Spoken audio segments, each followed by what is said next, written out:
NBC Jim Cummins tonight on the political rhetoric and the reality.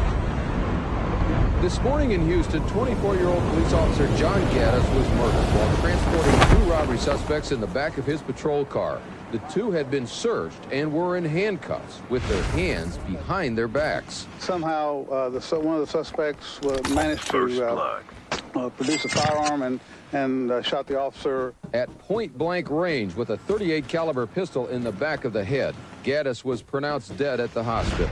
In San Antonio, 2 drive-by shootings this past weekend and more innocent victims of ongoing juvenile gang warfare, according to the police. In one shooting, 30 rounds of semi-automatic gunfire, large caliber, were fired into this mobile home. In the other, 4-year-old Raimundo Diaz was killed when shots came through a window. They drive by and they shoot into the households without regard of who is inside the house, but their intended victims are usually not the ones that get shot. It's either other relatives that suffer the consequences. Today in Dallas, juvenile court judge Hal Gaither ruled that 15-year-old Moses Montez will be tried as an adult for murder following a shootout between rival gangs on New Year's Day. Gaither insists the problem of kids and guns is an old one for him. It was an urgent problem 10 years ago. It's just that the politicians are, at this time, finally deciding that some of us were right. Gaither says the overall crime rate for adults is on the decline, but for juveniles, it's headed in the other direction. He proposes curfews for kids and stiff penalties for kids who use guns. Jim Cummins, NBC News, Dallas. Houston ranks second in the state for the number of juveniles charged with murder. Police reported 20 such arrests in 1989, but Dallas has the dubious honor of being first, with 32 youngsters under the age of 17 being charged with murder. This year, that number has already doubled in Dallas. Dallas officials say an increase in gang activity is partially to blame. Bad news may be in the mail for young men in Portland. Letters telling them they will be on a list of criminal gang members for the next 4 years. This list replaces one a judge disallowed for not giving those on it the chance to respond. It gives recipients a chance to correct any misconceptions. It would give some a push to move away from gangs. Some former gang members wonder how the list will affect them. They are former gang members. If I end up on the gang list, that's going to ruin a lot of things for me. But now they give you a chance to prove that you are a gamer or you're not a gamer. Right now there are 10 names on that list. A 2.5-minute problem just cost me, 15 days in jail, and that was lenient, you know what I'm saying? So just to my homeboys, you make the decision if it's important. If you scrapping, you miss 2.5 minutes, I'm about to do 15 days in jail. I was facing 6 months. It's worth it. Calling their album As Nasty As You Want to Be. Police busted the group after an adults-only concert last month. The case may already be in trouble. A tape of the concert is reportedly so garbled that no one can understand the words. Names in rap music feel they are being treated unfairly by critics. Major rap groups like Public Enemy say now their music is being targeted by the same groups that tried to censor Two Live Crew. You do walk into a major chain or a store, you'll probably see my record in the back in the corner, hidden behind ZZ Top or somebody. And it's sad. I mean, we smile and we laugh and joke about it, but it's a real serious issue. At a symposium on rap music, some rappers called the censorship racially motivated. I think it has disturbing racial overtones because people like Guns N' Roses or Andrew Dice Clay, they don't get banned. People don't get arrested for selling their records. Rappers think some people may be uncomfortable with their music because much of it addresses difficult social problems. I think it asks certain questions that a lot of the people in the community leaders, really don't basically have an answer for. Sandra Stricker, Channel 5 Eyewitness News Nightcast. The controversial rap group Two Live Crew will be in the Bay Area on July 26th. They are scheduled to play a midnight show at the DNA Lounge, and earlier in the day they will perform at the San Jose Civic Auditorium. Charges of racism have forced a TV station in Los Angeles to pull a cartoon series off the air.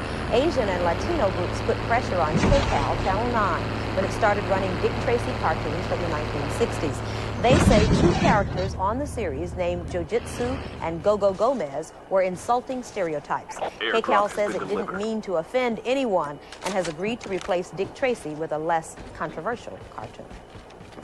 A former DEA agent says he has proof the CIA smuggled cocaine into the United States to aid the Nicaraguan Contras. That former agent believes a lot of that cocaine wound up on the streets of South Central Los Angeles. And Al Naipo joins us now with the latest on the alleged CIA and Contra drug scandal. And that agent has a lot to say about that. Well, John, Celerino Castillo, a former DEA agent, says he has the proverbial smoking gun, evidence the U.S. government peddled drugs in the name of ridding Nicaragua of communism. There is a lot of evidence I have to show, but the problem is nobody's caught me. Celerino Castillo, a Vietnam veteran and former Drug Enforcement Administration agent, claims he has hard evidence linking the Central Intelligence Agency to cocaine trafficking involving Nicaraguan Contras it supported in Central America. But no government agency will talk about his charges. They know I'm the missing link to this whole thing. I'm the one that can put the CIA involvement in narcotics trafficking, not only with the crack out of L.A., but with the support that they gave to the Contras. Castillo spent 13 years as a frontline soldier in the war on drugs. He fought most of his battles in Central America. Upon Castillo's arrival there in 1985, he says a fellow agent advised him that the CIA-backed Contras were smuggling thousands of kilos of cocaine into the U.S. in an apparent drugs-for-arms deal to aid the Nicaraguan rebels' fight to overthrow the communist regime. Castillo claims the CIA operated 2 hangars at the Ilopango military air base in El Salvador, the alleged hub for many cocaine flights in Central America, but not all. Not only out of Ilopango, they're flying out of Guatemala, they're flying out of Honduras. We refuel a lot of planes loaded with cocaine that were never intercepted in the U.S. and undercover operations with cartels. Castillo says he took more than 3,000 photos of the alleged CIA Contra drug operation and also kept a journal containing drug flights, the names of pilots, and their plane numbers. So we get a lot of good stuff. Castillo did this on his own, in addition to his job tracking down drug traffickers in El Salvador and Guatemala. Castillo says he complained to his DEA bosses, writing several reports, but that no action was ever taken and that he was discouraged from continuing his private surveillance. DEA officials declined to comment since the allegations are part of a federal investigation. Castillo says knowledge of the alleged CIA-Contra drug link not only involved the CIA and the DEA, but also the #2 man at the White House, Vice President George Bush. Castillo says he met then Vice President Bush in January 1986 at the U.S. ambassador's residence in El Salvador. Castillo says he mentioned the Contra drug running to Bush, but that the vice president declined to respond. Bush, who also served as CIA director in the 70s, has said he was unaware of any CIA-Contra drug connection. Watch out. The CIA, K9 which is unit conducting one of 4 federal probes into the allegations, wouldn't address Castillo's claims. However, the agency maintains it has uncovered no solid evidence showing the CIA participated in or condoned drug trafficking. Castillo says investigators can just read his book, Powder Burns. Congresswoman Maxine Waters believes there's much to learn from Castillo about the DEA. I think Celerino helps us to understand Watch out. who they K9 are unit and how incoming. they operate and the kinds of things that have been going on in the DEA that will help us to understand their role in all of this. The CIA drug allegations surfaced last summer in a series of published newspaper reports. The articles allege that during the 80s, a San Francisco drug ring smuggled cocaine from Central America to the Bay Area and then sold it to gangs in Los Angeles, funneling the drug profits to the Contras in Nicaragua. Watch out. All that K9 unit while agents incoming. like Celerino Castillo fought to stem the tide of drugs in the U.S. The 47-year-old retired DEA agent says he's now fighting his 3rd war. The most dangerous war is the criminals within my own government that were involved in this massive cover-up. and it's called obstruction of justice. These people were really should be held accountable to what is happening in the streets today. And again, no federal agency has responded one way or another to Celerino Castillo's claims of U.S. drug involvement in Central America during the 1980s. Of course, it's adding yet more controversy to these allegations. We have not heard the last of this one. Not indeed. All right, Al, thank you. The family of Aaron Williams, a man who died in police custody, has filed a wrongful death claim against the city of San Francisco, and their attorney says they hope to file a $10 million federal lawsuit as well. The coroner says Williams died last June because of a self-induced cocaine delirium, but witnesses say police beat him and sprayed him with pepper spray. The family plans to file a federal suit saying police violated Williams' civil rights. A viewing today for a man killed by a San Francisco police officer during a drug bust at an Ingleside playground. 29-year-old William Hankston Jr. was shot in the back of the head. He was unarmed, but an autopsy revealed bags of crack cocaine in his stomach. Watch Nation out. of Islam K9 leader unit Louis incoming. Farrakhan in San Francisco today commented on the shooting. Airdrop has been And of delivered. course, the more we kill each other, the easier it is for others who harbor hatred for us to kill us. But if we, in our unity and strength, accepting some of the responsibility of our own actions, can make a change within ourselves and within our own communities, then we can stop others from killing us once we stop ourselves from killing each other. It was also learned today that the NAACP was allowed to interview the officer involved before homicide investigators. Chief Rivera says that was not a violation of police policy. Meantime, the investigation into the shooting continues. The notorious murder suspect known as Black Ed is in police custody tonight, Watch thanks out. to some dedicated K9 unit police work incoming. and some help from Los Angeles TV viewers. Tony Valdez is live at Men's Central Jail with an update on one of LA's most wanted. Tony. Christine, Edwin Smith he simply ran out of time and luck in Lancaster last night. He's in the Central Jail tonight because of two very determined women who absolutely refused to give up. One of them an LAPD South Bureau homicide detective, the other the mother of one of Smith's 3 alleged victims, who got the news she's been waiting 14 years to hear. Watch out. At about 3 K9 o'clock unit this morning. incoming. This morning after Carolyn called, I got on my knees and thanked God. And I'll do that again as I always do. But I'll probably rest very well tonight, knowing that he's not out there to hurt me. It was her 17-year-old son, Ernest, who was allegedly Smith's first murder victim, cut down outside Dorsey High School along with another victim in the crossfire between rival gangs on January 20th, 1984.